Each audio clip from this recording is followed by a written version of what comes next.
I'm Alex Hawkins, Director of HR at EPM, and I'm delighted to be introducing you to our first Back to School webinar. This will be supporting you with preparing for your return to the new academic year, following what has been probably the most challenging year in a very long time. Please find here the agenda, which outlines the key areas we'll be covering in this webinar with you. To ensure you are prepared for reopening in the autumn term and are ready for the new academic year, we've also created a Back to School Toolkit. This covers the key areas you'll need to consider when returning to school to help ensure you create a safe environment for your employees and pupils due to the current pandemic. This will be replacing the EPM update sessions we normally hold towards the end of September.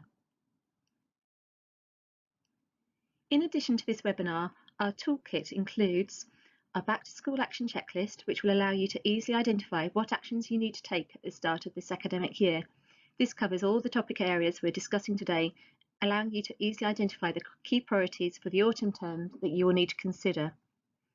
We're also producing our annual update booklet, which provides you with an overview of the education landscape and the key considerations for the year ahead, ensuring you're prepared for any changes. This includes our new calendar for the academic year, highlighting key dates that you'll need to be aware of, an audit for your first HR committee meeting, and HR policies and procedures updates, which informs you which EPM model policies and procedures have been updated and why. Finally, we're going to be holding our first live questions and answers session on the afternoon of Wednesday, the 23rd of September. A panel of specialists from both EPM and AVEC will be available to answer questions on key areas, including HR, payroll and pensions, safeguarding, finance and governance. So please feel free to submit your questions in advance or share them with the panel on the day. Keep an eye out for further details, which will follow in due course.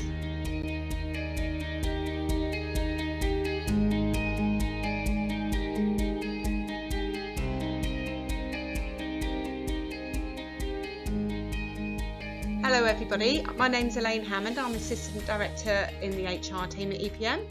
And I'm Eve Springvet, also an Assistant Director in the HR team.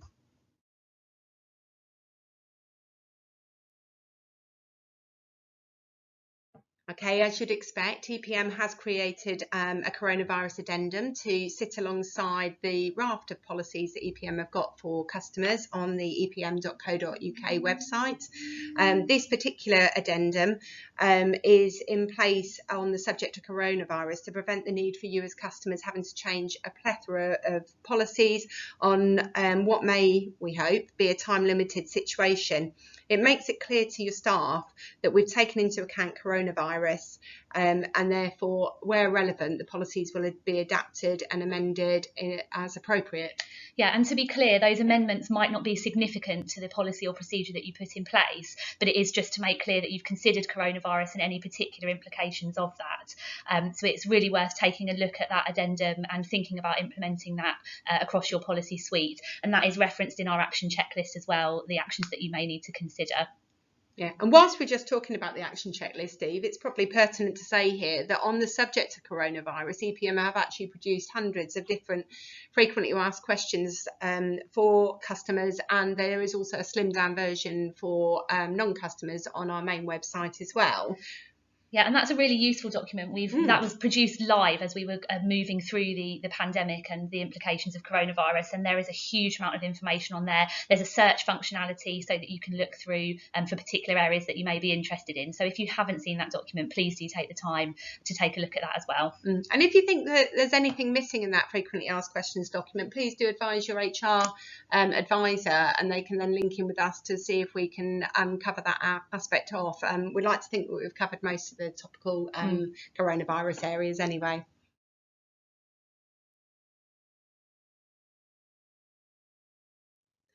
Last year, we introduced an Academy suite of policy for EPM customers. Last year, they included statutory policies that all schools and academies need to have in place, plus sickness absence management policy. We're delighted to say that we've now extended that and have a broader range of policies available to those that have moved with to this style of policy development.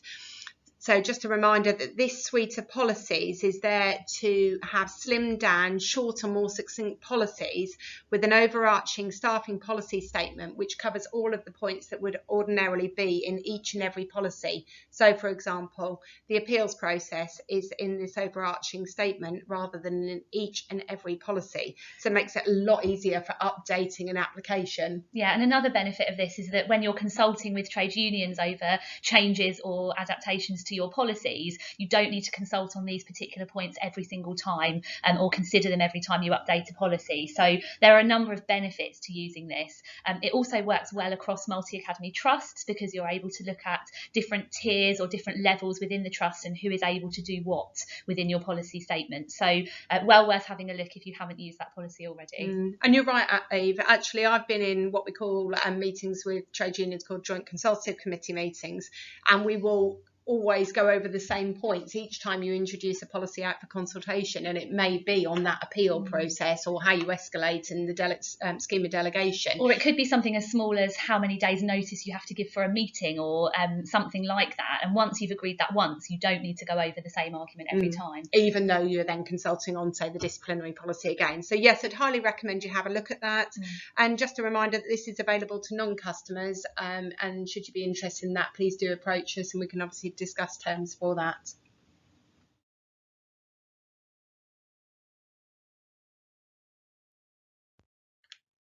Okay, reintegration back into the workplace. As you would expect, EPM has got this high on the agenda in terms of wanting to support you with this really important aspect of your work at the moment. We've produced an advice note, which I'm hoping most of you as EPM customers have already seen.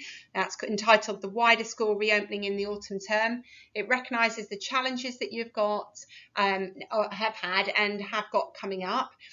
We recognise that actually reintegrating staff back into the workplace is a main area of focus, has been over the last few weeks and will continue to be into the new academic year, and that certainly won't be finished in the first week of September. Absolutely, and that will be different depending on the setting. So whether you're a primary school, secondary school, what's happened up to this point within your school or within your local area. And in fact, the change in government advice, we've seen the government advice change up to this point, and we hope that it won't change too much going forward, but it may well do. So we need to be mindful and keep one eye on that as well when we're talking about, in fact, all of the things we're discussing in this presentation, but particularly reintegration back into the workplace and the return to school.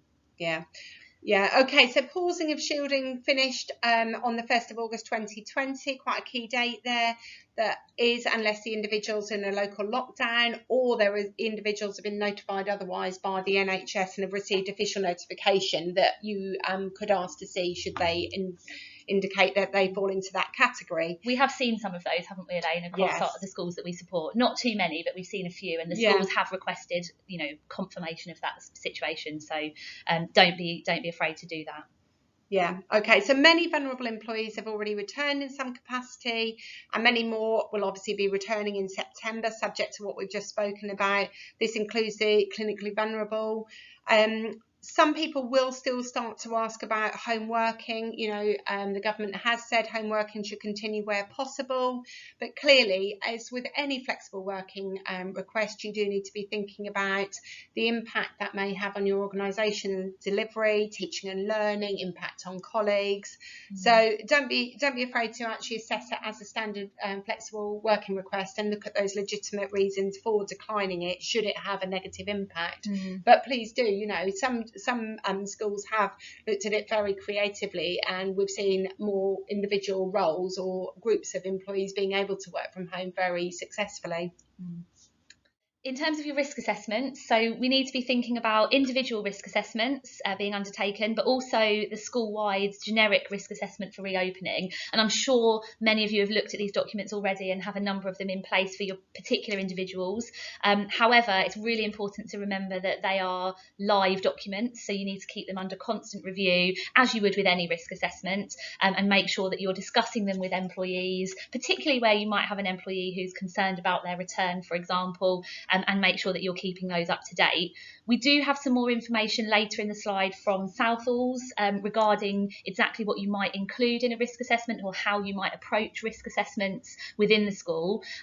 So we won't go into detail in relation to that right now, but it is important that you're looking at those risk assessments and making sure that you're keeping them under review. And one of the things I would say in terms of the risk assessment is not the document itself, it's actually the implementation of the risk assessment.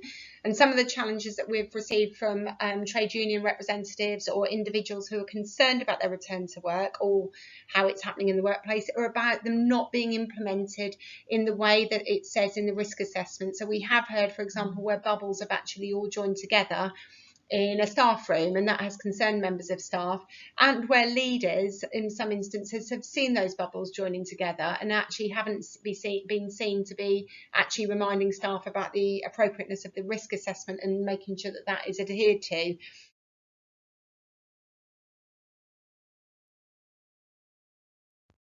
Okay, so we now want to talk to you about how to support those employees who are actually reluctant about returning to the workplace. And I'm sure a number of you will be aware that there are some people who have got those concerns. So this next point will show the importance of how you implement a risk assessment, how you support that employee who's concerned about a return to workplace. We have seen reluctance across the board over the last few months, but what has really worked well is discussing those concerns, really understanding what those concerns are. A lot of the time it can be miscommunication or an employee not fully understanding, or an informal walk around the building to see the changes that have been taken place, have really resolved a load of concerns, and we've actually seen some really successful returns to the workplace. And I think for a lot of people, when you've been out of the workplace for so long and probably shielding at home, so in fact out of society really for such a long time, those concerns can really mount in someone's head. And when they actually get into school or have a discussion and see what changes have been made and how safe they could feel coming into work, it really makes a difference. So it's really important that we try and address these things sort of informally by communication, good discussion, before we move down any other procedures to try and manage reluctant returnees to school. Absolutely, yeah. By completing that risk assessment, sharing it with the employees, adapting it in line with anything that you've agreed with the employee to show that you've listened and you've taken on board their concerns is really, really important. So where the employee's been concerned about returning to work, do make sure that you do the individual risk assessment if that's appropriate. Pull out the concerns. They should enable you as the employer to have a discussion about what the support and adjustments can be made where appropriate for that individual, or indeed for a group of employees or the whole workforce if they've got some pertinent points there. And think about who's having those discussions as well. So who is completing the risk assessment with the employee and who's having those discussions, and is that the right person within school to be doing that? It's really important that the right sort of level, if you like, the right person within the school is having those conversations, particularly if it's going to be a difficult discussion. And in a limited number of cases, employees are very, very concerned, and occupational health have been involved. They've reviewed the individual risk assessment. They may have met with the employee, given some advice and guidance to you as an employer to think about reasonable adjustments as well. There's been very few formal complaints under the whistleblowing procedure from employees, and they may put them under the whistleblowing heading, but it's really important for you to fully consider whether it really is a whistleblowing or actually it might be a grievance that they're raising. So there's a few of those, so do look out for those and identify whether they are a whistleblowing or a grievance, if indeed either of them. We have seen very few of those up to this point, but the reason we're mentioning it is that is the way that an employee would raise the concerns if they really didn't feel like you were dealing with them in the appropriate way. And as it says on the slide, they could also involve the health and safety executive as well at any point through those discussions or those procedures. So it's worth being aware of that, but we have seen that it's very often it's very easy to avoid those procedures by good communication and having discussions with the employee where necessary. And of course, if they do ultimately refuse to return to work and you've done everything that you can and they're still not happy to return, then it may result in unpaid leave or potentially a disciplinary action if it's not being dealt with under your sickness absence procedure. So there's a number of policies or procedures that could be at play here when we're dealing with people not returning to work. So that could be your sickness absence procedure, as we've mentioned, your special leave of absence procedure, whether that be authorised or unauthorised leave, paid or unpaid, or ultimately your disciplinary policy as well. And we'll talk about managing some of those policies in the next slide, but it's important that those are up to date and you know where those policies are, which policies you've adopted within the school or the trust, and you're ready to implement them should you need to.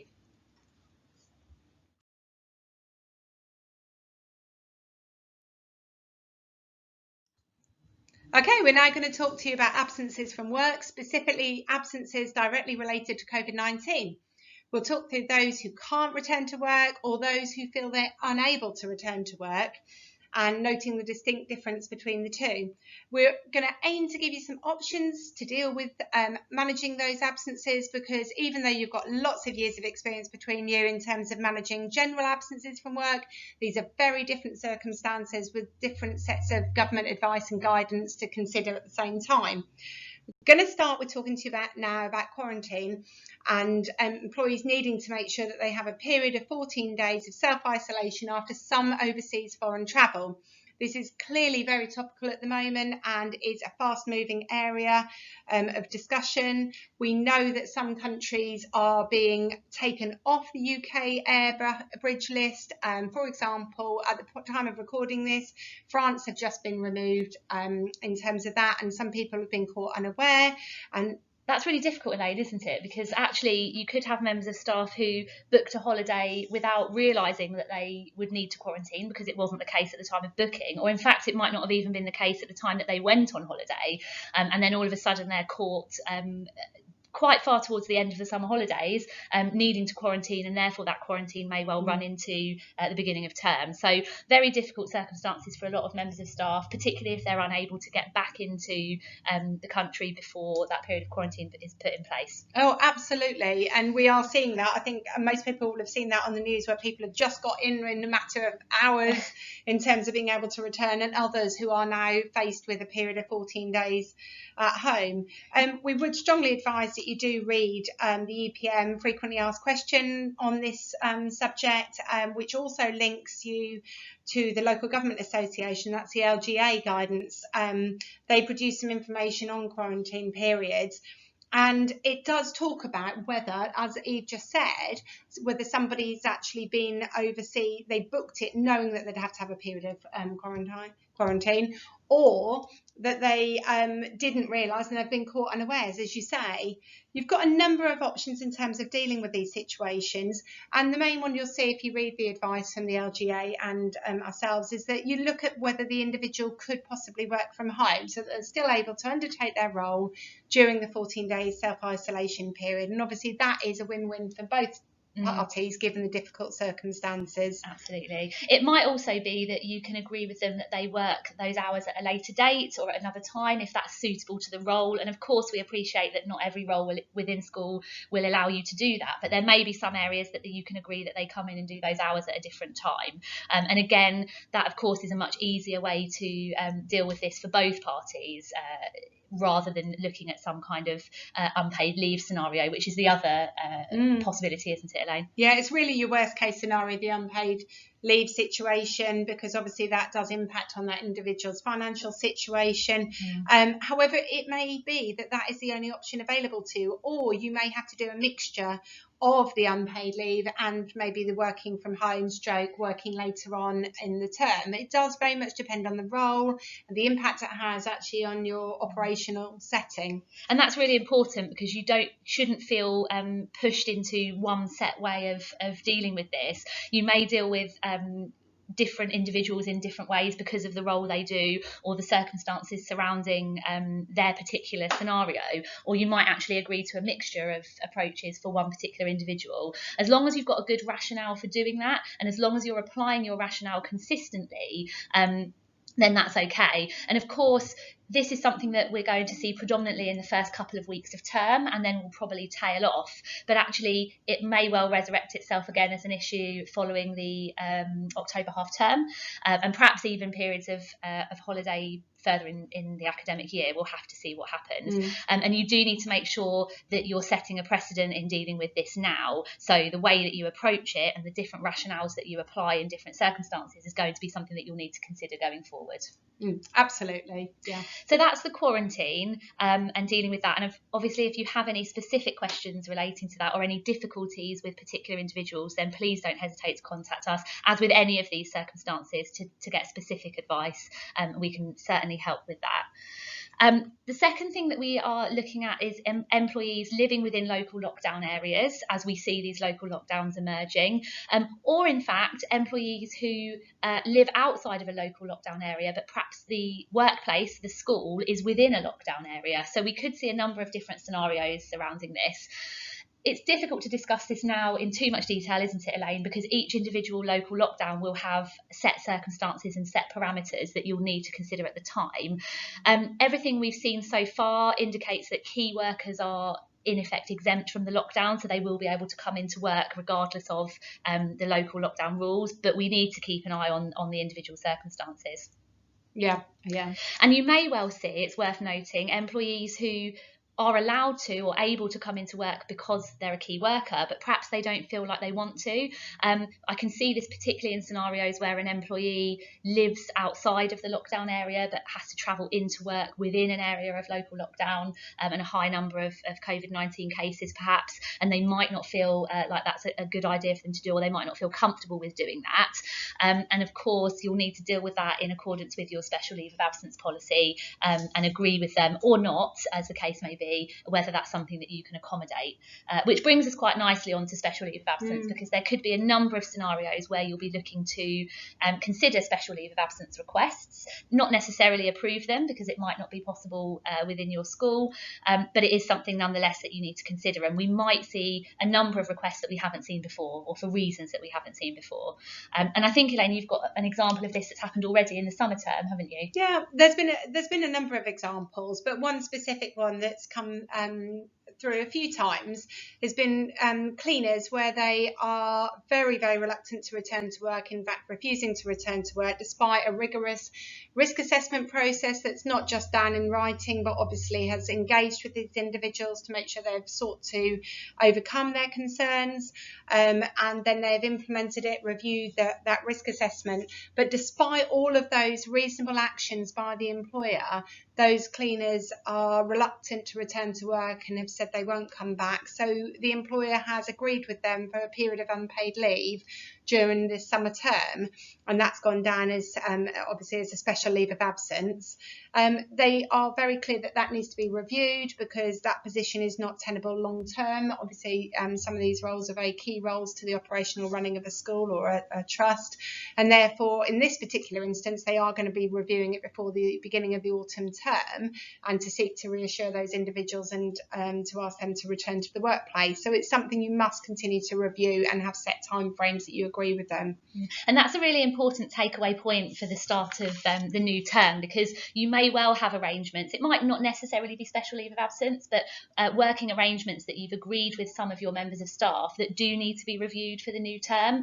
It might be something that was absolutely relevant for the summer term and absolutely appropriate, but isn't something that can continue further into the new academic year. So it's really important that you're reviewing those arrangements and communicating with employees early on, preferably before they come back in for the autumn term, but as soon as possible thereafter, to make sure that you are getting people back into work as soon as possible, and those arrangements are working for the school and the individual as much as possible, but of course that you're considering the school arrangements so that you can function as you need to. So that's a really important takeaway point. It's really interesting, actually. Those we've seen a lot of scenarios where individuals are very concerned about returning to work, but where the employer has given them time, shown them around the site. We've spoken about this earlier, but just to reassure, it works. The timely communication that Eve's just talking about, and the reassurance, and them speaking to other people on the ground who have actually been in the workplace, that overcomes some of those nerves about returning. But that won't work for everyone, and there will be some instances where you have to agree, like we did for the cleaners, that a period of unpaid leave was the best approach for both parties. Okay, so we'll now move on to look at managing absence from work for reasons of sickness absence, particularly related to COVID-19. So the first reason for that absence could be directly related to COVID-19, i.e. someone has tested positive or is displaying symptoms and is therefore required to self-isolate as it's 14 days now.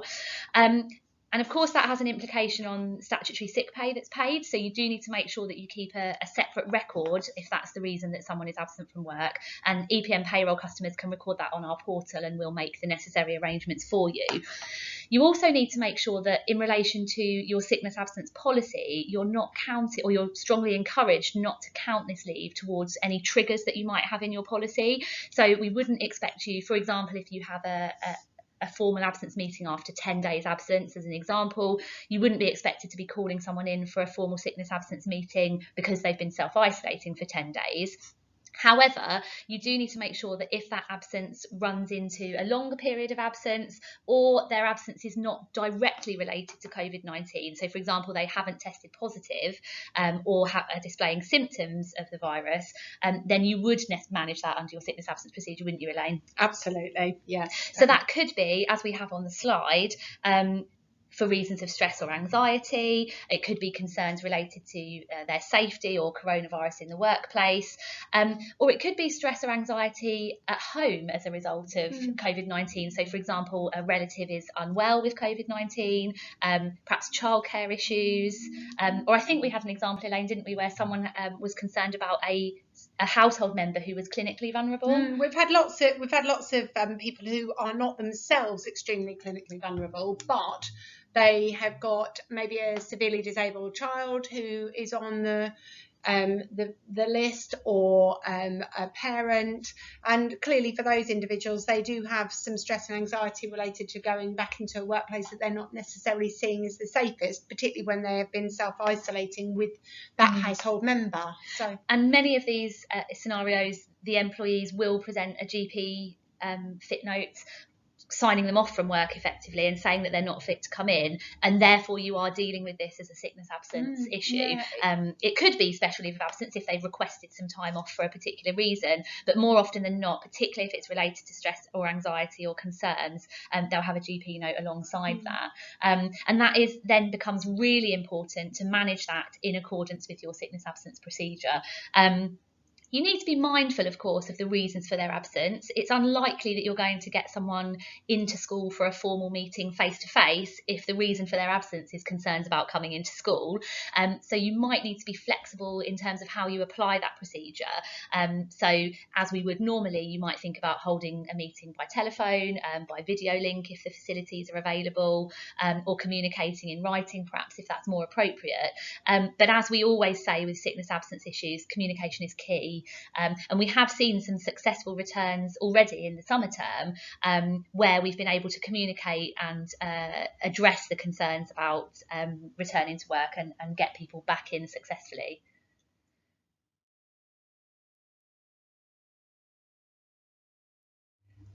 Okay, we've just been talking to you about how you as managers can help support employees in terms of their absence and managing that absence, and also supporting them with their concerns over returning to the workplace in the up and coming autumn term.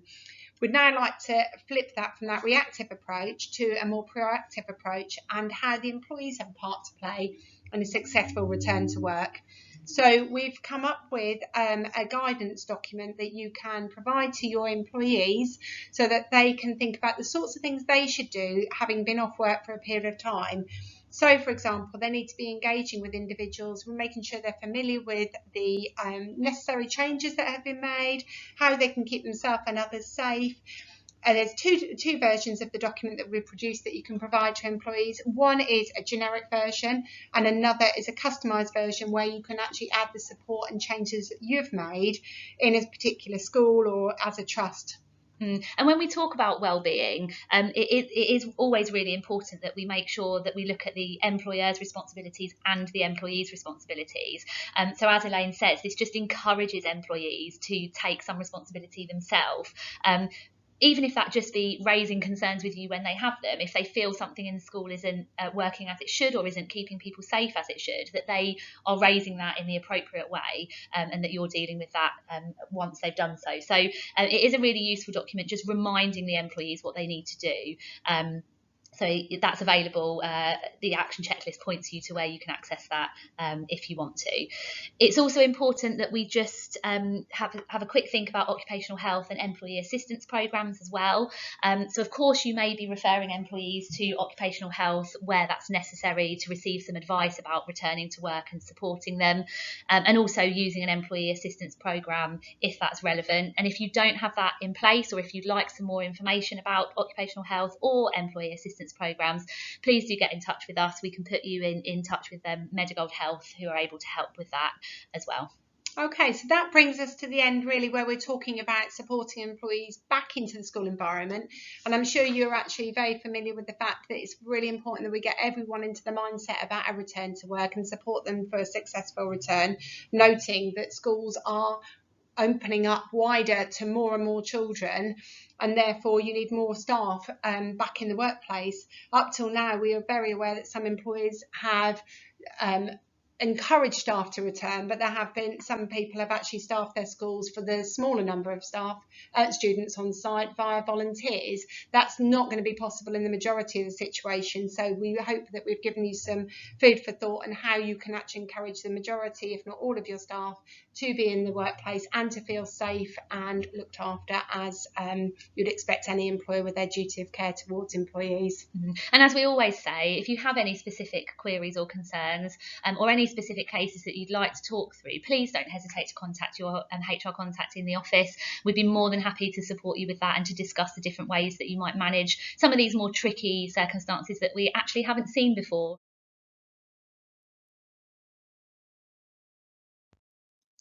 Okay, so we're now moving on to look at performance management, and this is always a hot topic in the autumn term because typically it's when you will review performance of your teachers and some support staff as well, depending on your policy.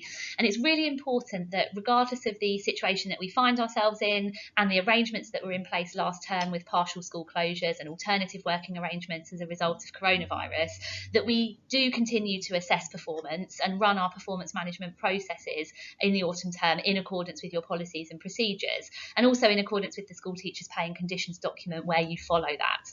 The government have made it absolutely clear that that is their expectation as well, but they have also, as you would expect, suggested that schools use their discretion and take a pragmatic approach to performance management so that staff aren't unfairly disadvantaged as a result of the coronavirus situation and the pandemic. So it's really important that you take that into account when you're reviewing targets and when you're meeting with employees and discussing their performance. It's important to acknowledge that situation.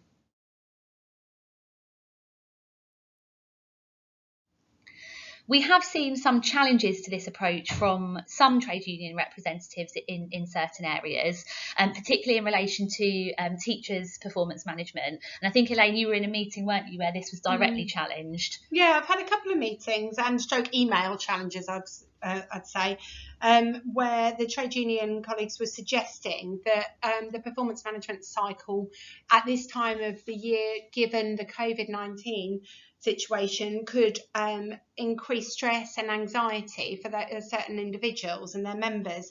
It's quite a negative view of performance management, and I know in those situations the employer in both instances was at great pains to say that performance management should actually be an opportunity for the significant number of people that are being assessed and having their objectives set. It should be a cause for celebration and an opportunity for them to talk about their career, where it's been today, where they're aspiring to get to, and to look at those performance management targets and to actually show what they have been able to achieve in some really difficult situations, or their adapted objectives because of COVID-19.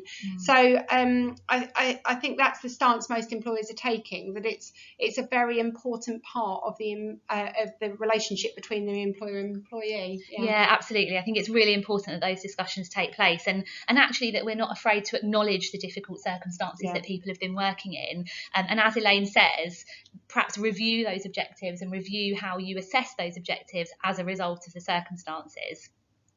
When we look at setting objectives, which will be the next part of the discussion of the meeting, again, it's important that those objectives are as flexible as possible.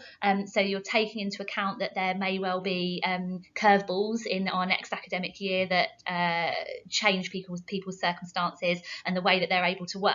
But don't be afraid to set challenging targets and make sure that, as you would always, you're looking at targets that stretch your members of staff and really get the best out of them for the next academic year.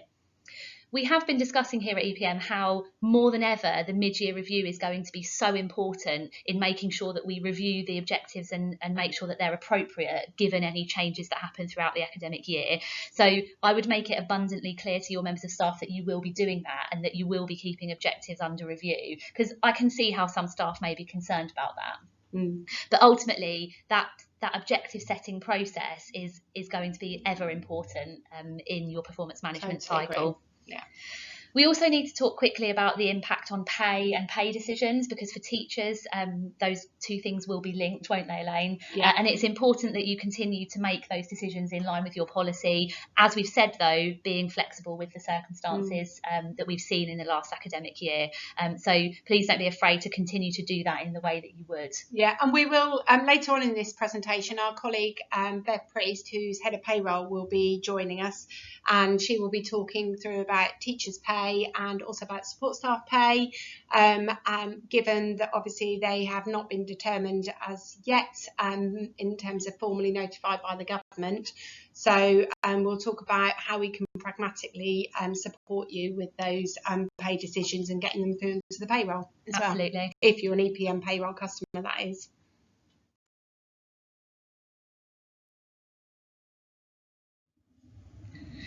So we've heard from Elaine how in the majority of cases performance management should be a really positive experience and an opportunity to celebrate people's achievements, particularly during this really difficult time that we've been working in. However, we are aware that there are some cases where you will have been managing or perhaps may need to begin managing underperformance or concerns with performance for members of staff. And it is really important that you continue to tackle this using the appropriate procedure, appraisal and capability procedures that you have in place. However, a number of these cases have been on hold or deferred during the partial school closures, and that's been absolutely the right thing to do, because it is often very difficult to manage performance when someone is working in a very different way, and sometimes impossible when they are off work, not working, or perhaps doing a completely different role whilst you've had to put alternative arrangements in place. However, now that we're getting back to a new normal, as it's termed within schools, it is important that we pick those procedures back up again, isn't it, Elaine? And we will see a number of cases where that needs to happen. As we've said with objective setting and performance management previously, it's important that you review objectives and make sure that they're appropriate in the circumstances. And it is possible to change objectives in an underperformance setting if that's entirely relevant to do so. Yeah. And there are a number of cases where you may need to be meeting with employees in the autumn term to review the areas of concern and the objectives that you're going to put in place, and perhaps changing those in some circumstances. It's also worth talking about settlement agreements here. So as always, it's worth considering whether a settlement agreement is mutually beneficial and appropriate in the circumstances. And we have, I think, seen perhaps more settlement agreements used. We've seen a little bit of an uptake in settlement agreements in capability cases earlier on the basis that the individual school is not able to progress with a case for the reasons Eve has just mentioned. So we have seen some people more willing to engage in mutual agreed termination sooner than they might otherwise have done so. And that's with a view to actually getting the case closed. And clearly when you reopen, you'd rather be able to have somebody in place in that position in your organisation rather than a case that you've got to manage from the outset of the academic year. And as always, if you have any of these cases that you're concerned about, or you're unsure how to restart these procedures, or perhaps you're receiving a particular challenge from the individual or their union rep, please don't hesitate to contact us, and we'll help you get that process moving again, because it's important that we don't forget about these cases and they fall off the back burner. I'm sure you wouldn't, because you need those members of staff in school with the children returning, but don't be afraid to continue to tackle the concerns where they exist. And that's a really important point you've just made, actually, in terms of if you have deferred the case, or you're going to have to continue to defer the case for whatever reason, it's really important the individual doesn't think that the concerns have gone away, but that you have actually agreed to defer it for specific reasons relating to their attendance at work or their ability to be in the workplace and undertake normal activities and accountabilities.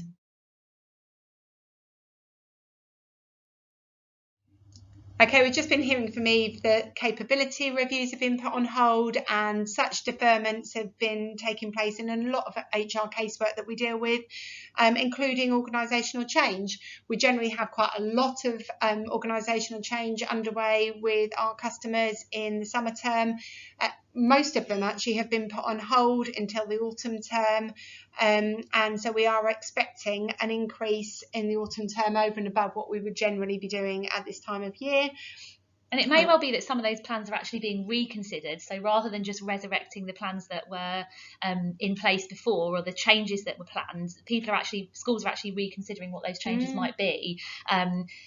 Sometimes just because time's moved on and you've had other ideas or other creative solutions, or sometimes because COVID-19 situation has had a financial impact, or in fact another impact on the organisational makeup of your school and the requirements that you have. So yeah, it has led to some of our customers thinking outside the box, actually, because how they've operated over the period of time has made them think, well, actually, maybe we can do some more of this going forward in terms of how we operate and support the young people. So that's had a play as well. And the finances, as Eve's just saying, the finances could be impacted as well. And therefore, your level of change that you need to do might be even greater now than what you might have had to do within the summer term.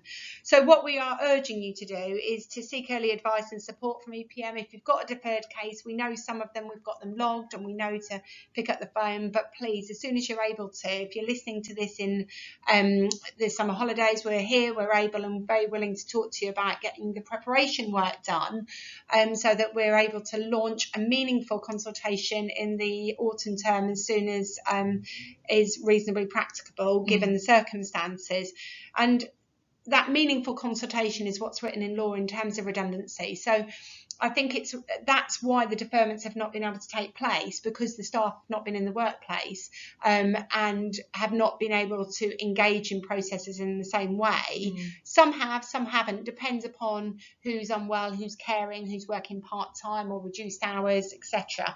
So we are anticipating, as we've been talking here today, more staff are returning to work in light of more students coming back into the schools and academies, and therefore we do believe that you should be able to hold that meaningful consultation that is required should you be looking at restructuring or specifically making redundancies. And it may not be something that you want to kick off with in the autumn term. There's a lot of things that you need to get into place and that need to settle down in schools before you start consulting with members of staff. But the sooner that you can start discussing it with us behind the scenes, or thinking about it behind the scenes and making plans to begin that consultation or that process, the better, really, because there's an awful lot of work that needs to be undertaken, as I'm sure you're well aware, behind the scenes before you start discussing with staff openly what that period of change might look like. So do start talking to us, even if it's something that you don't think you want to begin sharing with staff straight away.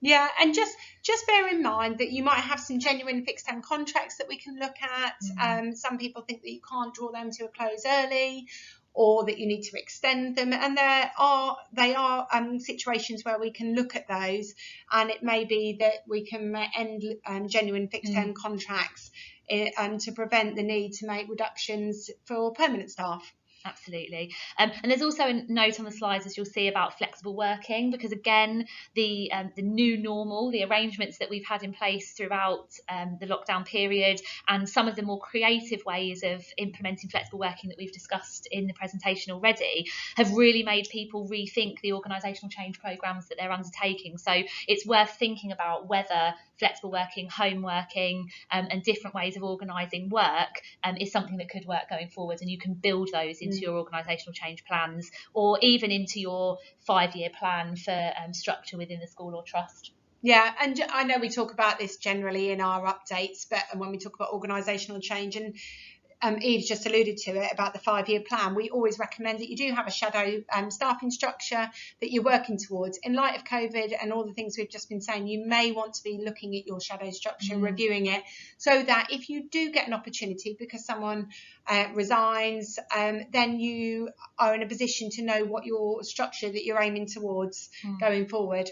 That's the thing. If we can avoid these organisational change sort of formal processes needing to happen by naturally and organically moving towards a shadow structure that you want to have in place, let's say within the next 2 to 5 years, that's the absolute best way to do it, really, isn't it? Yeah. And just while we're talking about it, we've in previous updates we've given you the latest on the public sector exit payments. It's been coming in forever and a day, but just to let you know that the regulations are now in draft format and the government is taking them through Parliament. £95,000 seems an awful lot of money, and 95,000, so it sounds an awful lot of money. However, when you take into account notice pay and pension payments, etc., there are a number of cases where it could apply to. So that will be something we'd talk to you about where that might be applicable. It's the pension costs that can have a huge implication on that exit payment and it hitting the threshold. So do bear that in mind.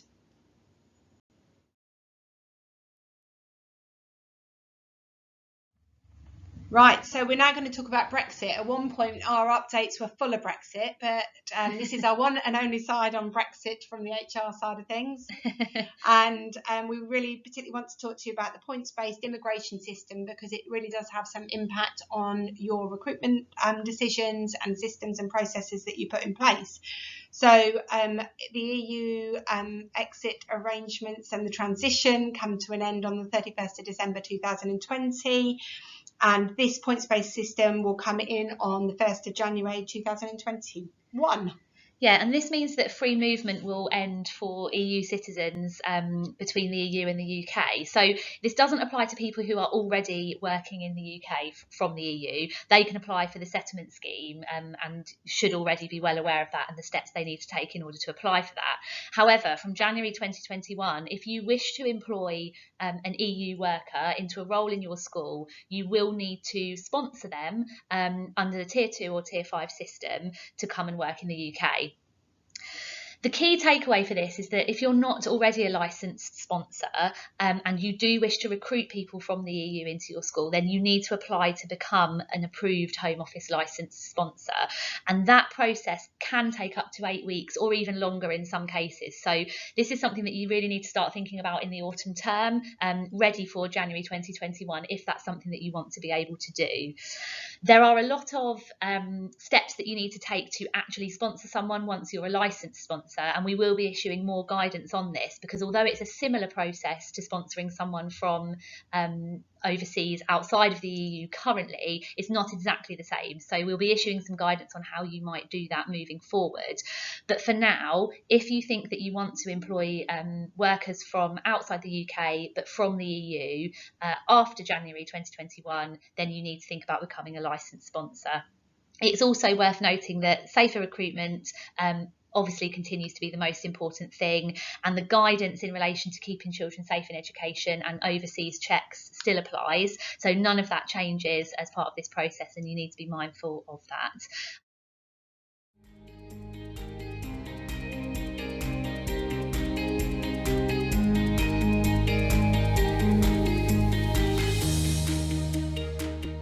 Hi, I'm Beth Alberger, the Safe Recruitment Lead at EPM.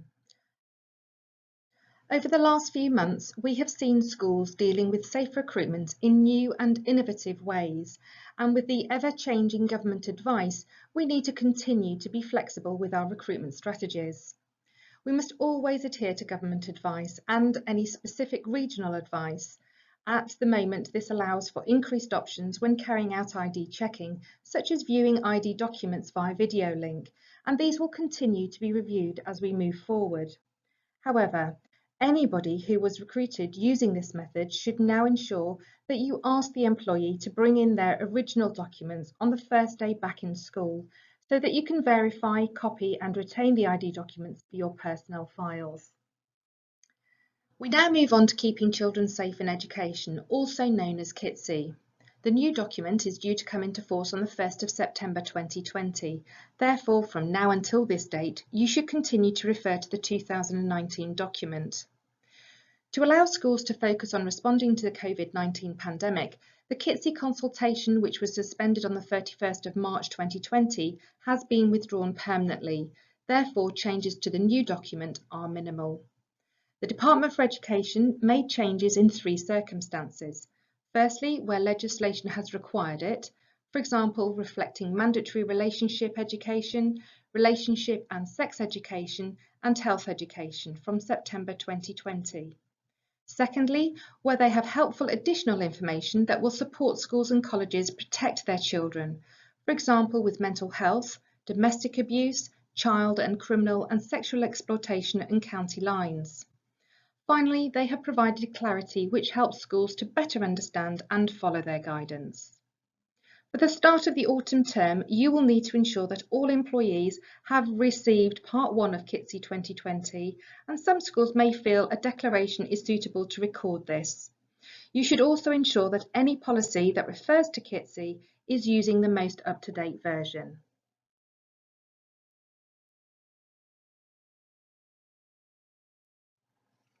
Part 3 of Keeping Children Safe in Education, which refers to safe recruitment specifically, remains unchanged. Therefore, there are no surprises here. However, there is still plenty to do. This is a great time of year to do a health check on your single central record and to make sure all new employees are entered onto it and that any outstanding pre-employment checks are followed up as soon as possible.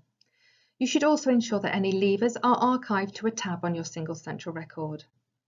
It is also important that you individually risk assess your volunteers and check whether they will be engaged in regulated activity and to determine whether they require a DBS recheck. If a volunteer who is engaged in regulated activity has had a break of 3 months or more, which may have been due to the pandemic, they will require a recheck. This is also applicable to your casual staff.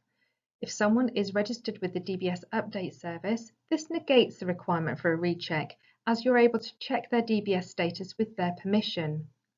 If you need an example of a volunteer risk assessment, this can be found on our website or in our action checklist. It is important to bear in mind that employees that have been furloughed are not considered to have had a break in service, as they are under a contract of employment. Therefore, they do not require another DBS check. It is also important to be aware that Ofsted will be visiting schools during the autumn term to check that they are getting back up to speed. So during September to December, Ofsted will be conducting visits rather than inspections, which will not be graded. The aim of these visits is to reassure parents and the public about how schools are managing their return to full education of their pupils. Inspectors will work collaboratively with leaders and will report back on the national picture across England.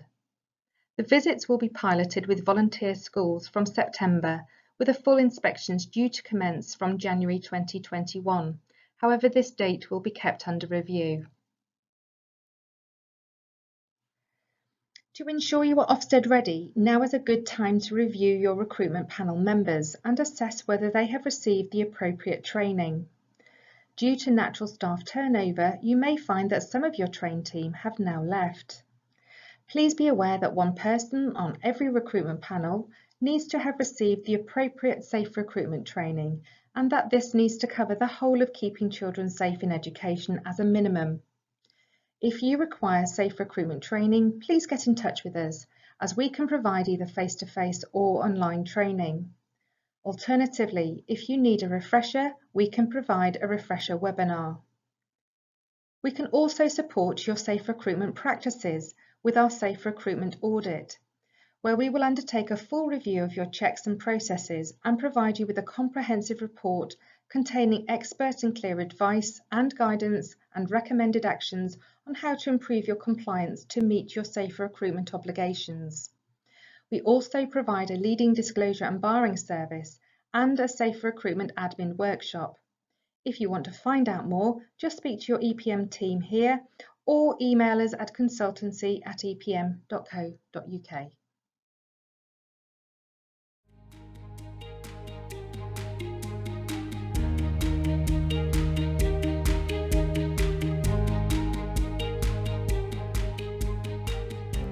Hello, I'm Bev Priest and I'm Head of Payroll and Pensions here at EPM.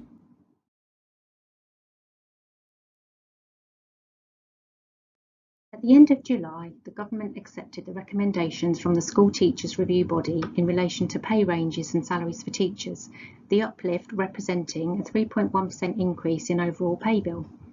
A summary of the main points are: the minimum of the main pay range is uplifted by 5.5%, while the maximum of the main pay range and minima and maximum of all other pay ranges and allowances are uplifted by 2.75%.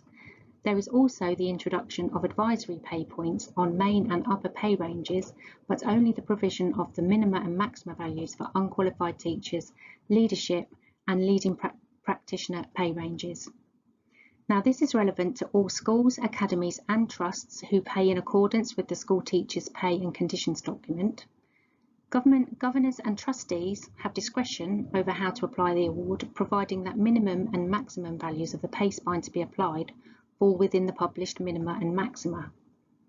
It is in fact the biggest increase in salaries for over 15 years, and the advisory structure provides higher uplifts earlier in the career of a teacher, providing a more gradual pay progression, which the STRB believe will better address retention. Now, the STPC document goes before Parliament on the 21st of September and is scheduled to come into effect on the 12th of October, obviously backdated to the 1st of September. If you choose or are required to await the publication of the final document and that it is subject to approval at governor or trustee level, we anticipate pay increases will fall into the November pay cycle. A further update will be provided once the STPCD 2020 is published, including publishing our model pay policy, which will be made available on our website. You can find that under the documents section. We will write to you further to confirm how you should notify EPM of your ratified pay decisions, with a reminder on how to use the FAST portal to notify us of your performance uplifts. If you have any questions or require further support in the meantime, please don't hesitate to get in touch with your named contact.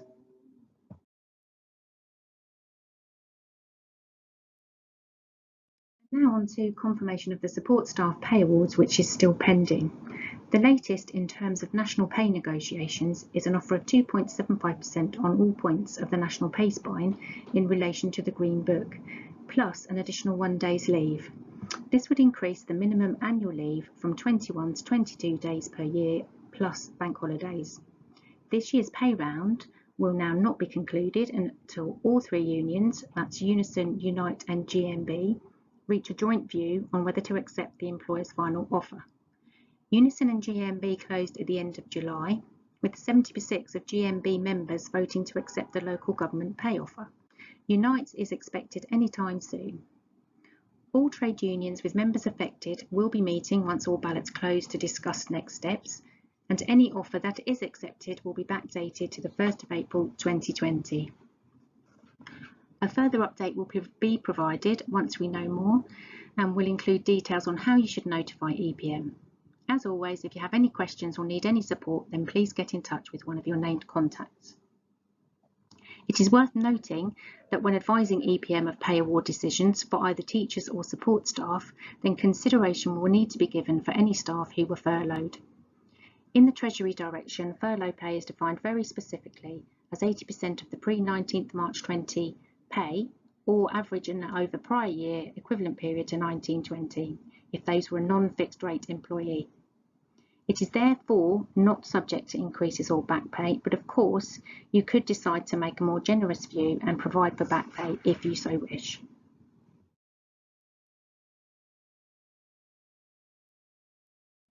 As you will be aware, the McLeod issue stems from the transitional arrangement included in the public sector pension reforms, which were introduced in 2014-15, which have since been ruled to be discriminatory on the grounds of age. Alongside a consultation from the Ministry of Housing, Communities and Local Government, which focuses solely on the LGPS, the Treasury has also released its own consultation on possible methods for remedying McLeod in all of the other public sector pension schemes. Due to the nature of the protections in these schemes, the remedy is less clear, with two options being considered. The consultation runs for 12 weeks until mid-October, and the main points are: putting forward proposals to remove the discrimination, then proposals that for the period of time 1st of April 15 to 31st of March 2022, members will be asked to choose between their legacy arrangements or the reformed arrangements of the 2015 scheme. The consultation itself is about when this choice is to be offered, either immediately after the 1st of April 2022 decision or when they retire. EPM have been liaising with a number of stakeholders throughout the process to ensure there is an approved template, as funds will soon start to engage with employers to obtain the required data. It is this template, approved by the Local Government Association, EPM will use to provide information to all our payroll service customers.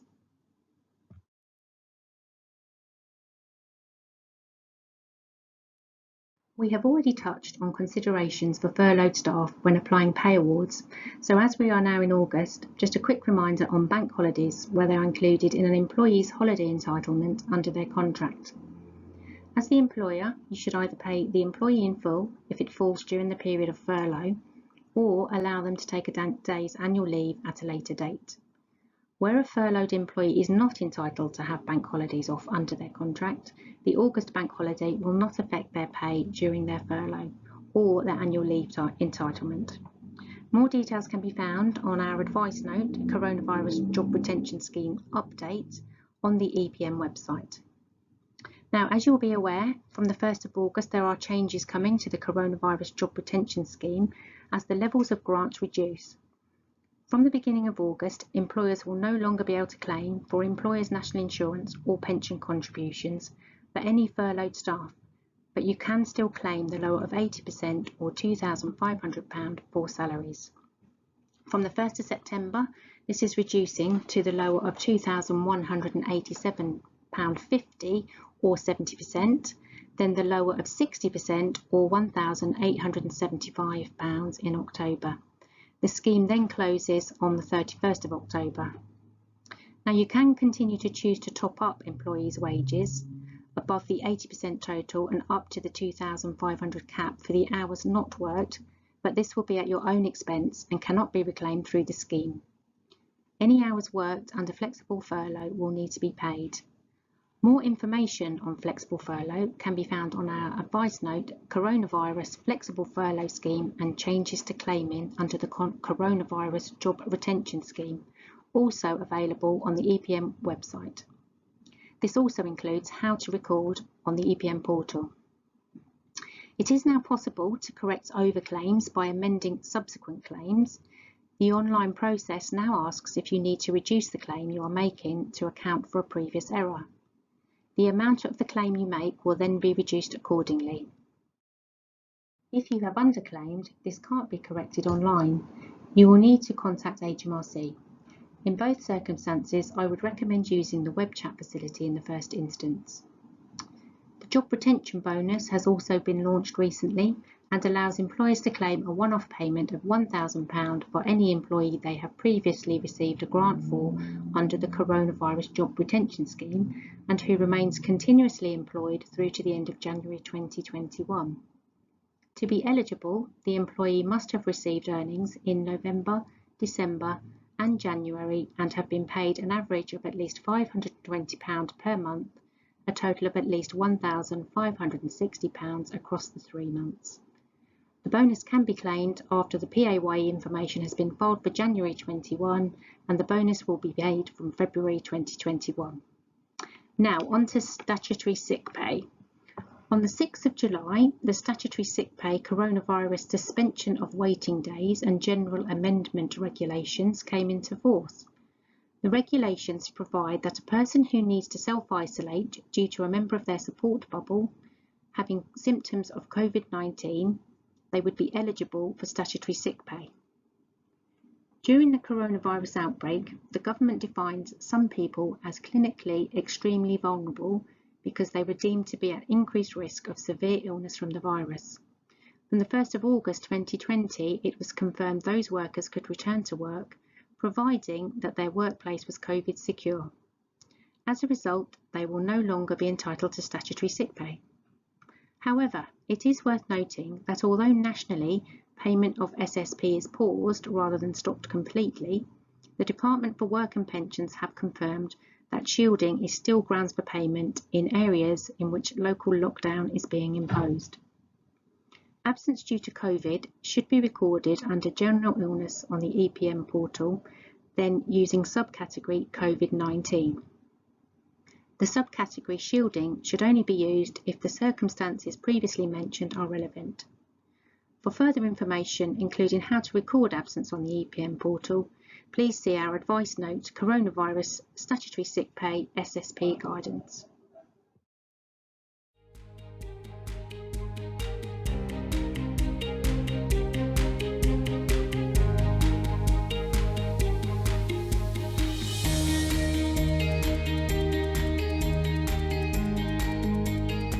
Hello, my name is Sarah Monk and I'm one of the directors of the VEC Partnership. My session today on School and Academy Finance will highlight some of the key considerations for leaders to contemplate ahead of the 2021 academic year.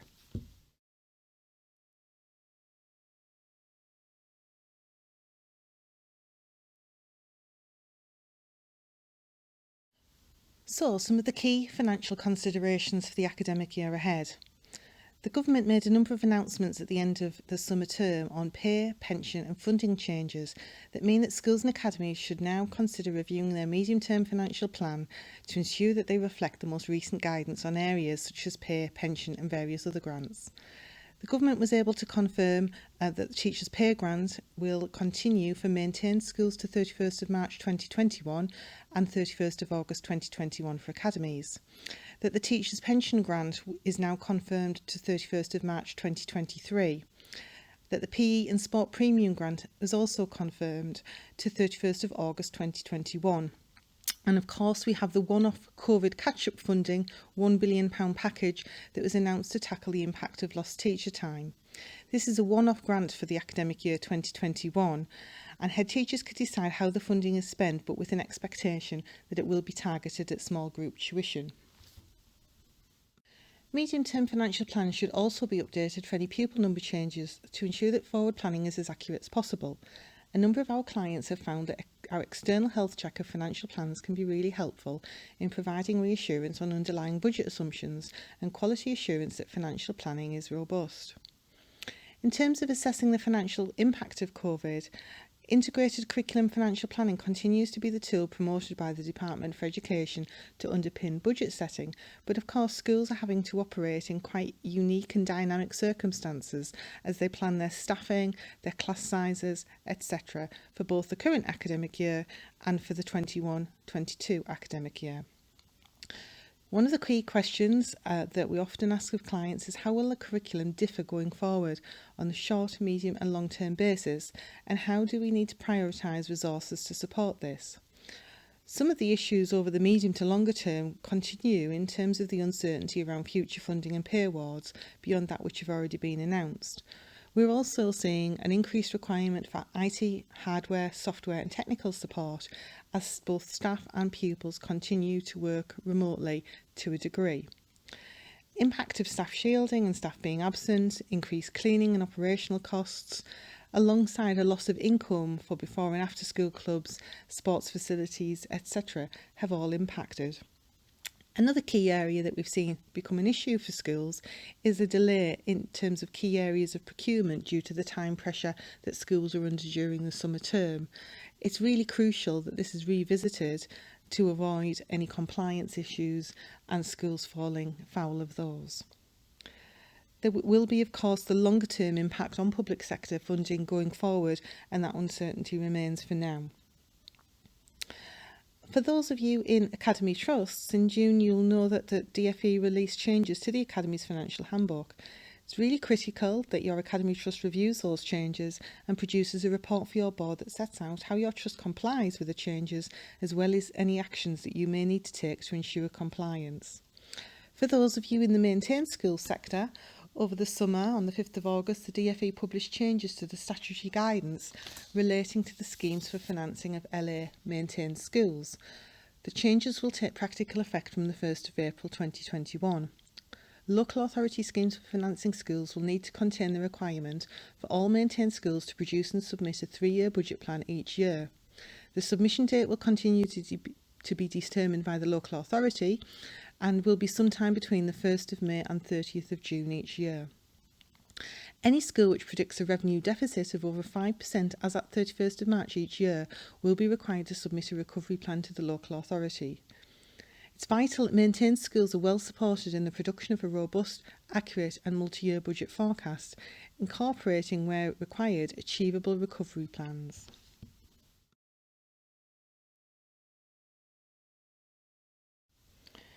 It is understandable with the huge distraction of COVID during the summer term that some of the usual preparations for the academic year ahead may have slipped off the radar. Now is the time to undertake a quick check to ensure that your school or trust governance continues to be effective and fit for purpose. We'd recommend a review of your annual meeting calendar to ensure that you are striking the right balance in terms of board and committee structure and that your scheme of delegation continues to suit your needs as a school or a trust. Reviewing any vacant governance roles and ensuring that either elections or appointments are carried out in a timely manner, and then ensuring that any new appointments to your board are supported through effective induction and mentoring is really crucial. Usually at the first meeting of the year you'll be seeking to make appointments of chair, vice chair, etc. depending upon your appointment periods. This could be a good time to consider your succession strategy for existing chairs and vice chairs too, and that you have a programme in place for the future. Many boards during lockdown moved to holding remote meetings, and feedback from a number of our clients is that this actually really helped in terms of engagement. For example, more trustees and governors were able to attend meetings around family and work commitments than would normally be the case. We expect to see this continuing during this academic year. It might be a useful time to survey your board and evaluate the learning from the last term and consider how you might wish to either adjust your practices or continue with those effective practices. It is likely that boards will want to take the opportunity to review their strategic plans and also their communication strategy as we move to more embedded changes in working practices. No doubt boards will be undertaking an early review of COVID-related risk assessments to ensure that any last-minute guidance issued by the government is incorporated. Finally, just a reminder to both trust boards and governing bodies to review their medium-term financial and curriculum plans for both the year ahead and with an eye on the 21-22 academic year. In particular, boards should challenge pupil number estimates as these underpin a significant element of budget projections. We'd advise that these are a standing agenda item and are reviewed at least on a termly basis.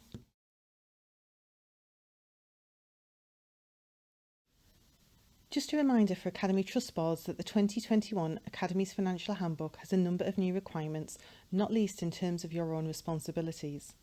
Trustees must take ownership of the Trust's financial sustainability and its ability to operate as a going concern.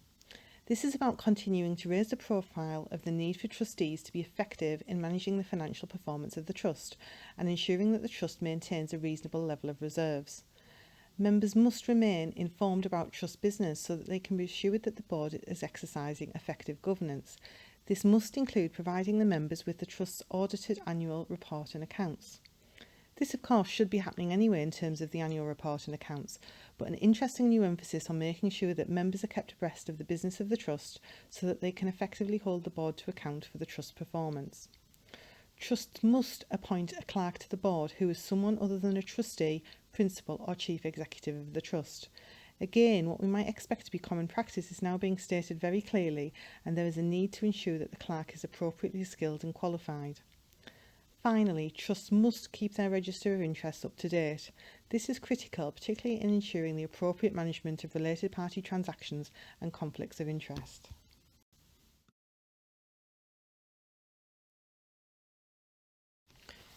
Each trust will have its own particular context to consider if it is looking to expand over this academic year, not least in terms of leadership and management capacity.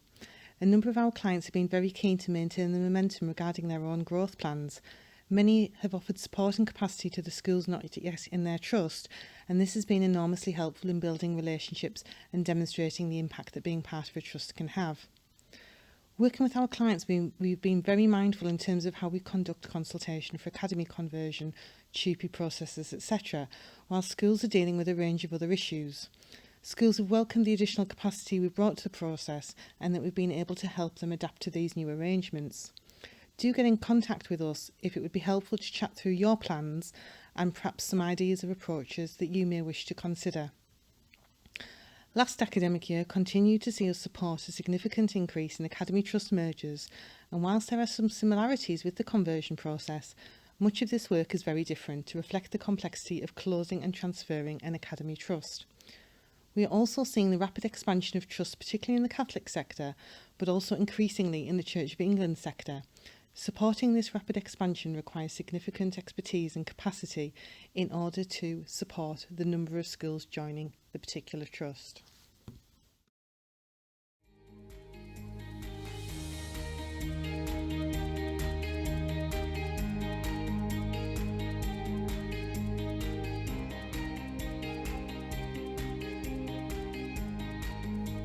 Hi, welcome to our brief update on health and safety, delivered by myself, Ian Hatherley. I'm Business Director over at Southalls, and Caroline Lee, who's one of our senior consultants and also the school lead for Southalls.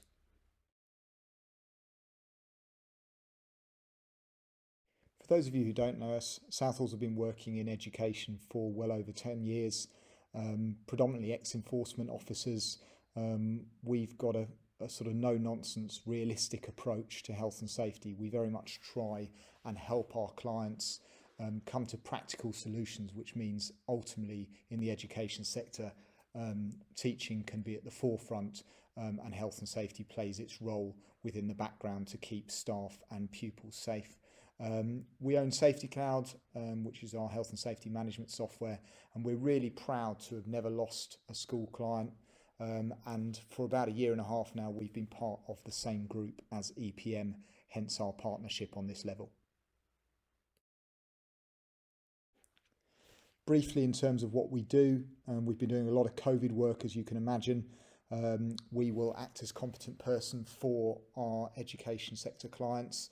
And then we work in lots of different manners, such as gap analysis. We do one-off work like Legionella risk assessments, written schemes, our core business around health and safety consultancy. And we differentiate from a lot of other providers in that we do what we call the doing. So rather than give you a template risk assessment for you to complete, we do the risk assessment for ultimately the school to sign off to make sure that life is made as easy as possible for you. And what I'd like to do now is pass over to my colleague Caroline, who's going to take you through the two-part approach to COVID as we see it, to just give you a flavour of the kind of important information that you need to be armed with come September. Thank you.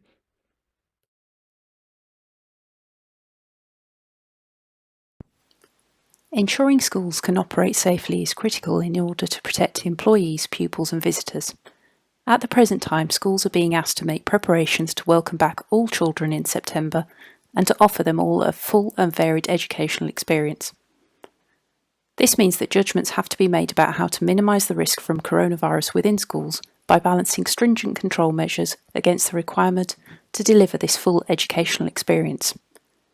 As a guide, you should break down your approach to COVID-19 control into two distinct areas, which are the prevention of transmission of infection and response to infection.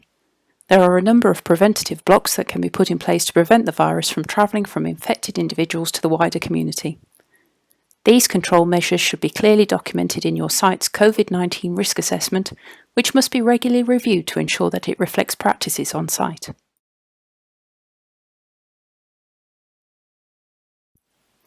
The first block to consider is that of self-isolation.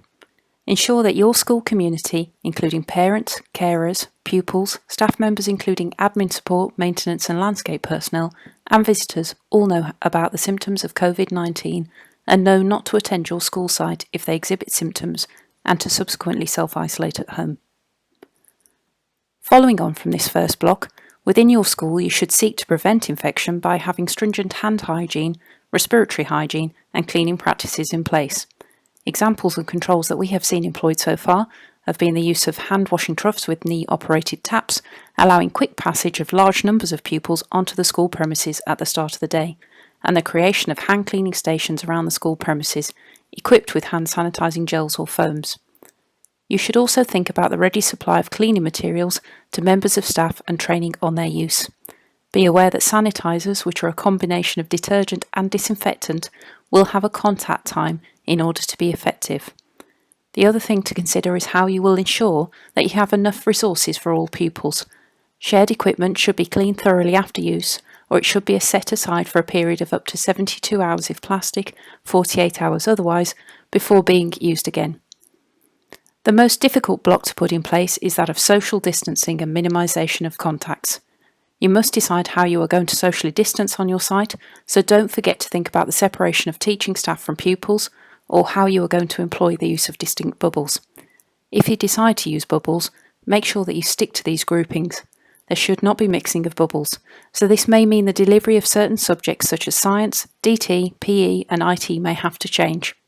Where bubbles are created, it can be a good idea to use different ties for pupils so that these bubbles can be easily identified. Other localised controls that you may need to consider include staggered start, end and break times, the use of one classroom per bubble, and bubble assemblies rather than whole school gatherings.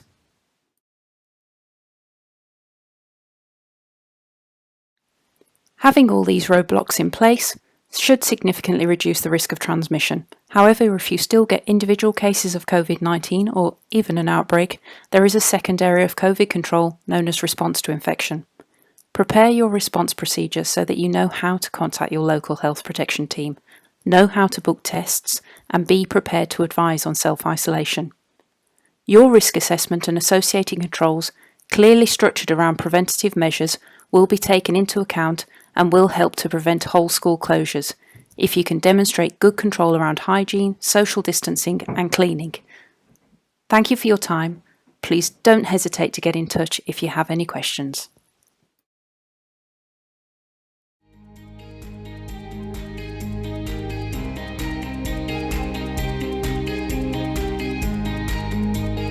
Thank you for listening to this webinar, and we hope you found this Back to School Toolkit helpful, supporting you to prepare for your return in September and the autumn term. If you need any further support with the areas discussed in this webinar, whether relating to HR, payroll, safeguarding, governance, finance or health and safety, please don't hesitate to make contact with us and we'd be delighted to help you. And finally, don't forget to keep an eye out for further details of our live questions and answers specialist panel session, which will be held at 2 p.m. on the 23rd of September. We look forward to hearing from you and assisting with your burning questions.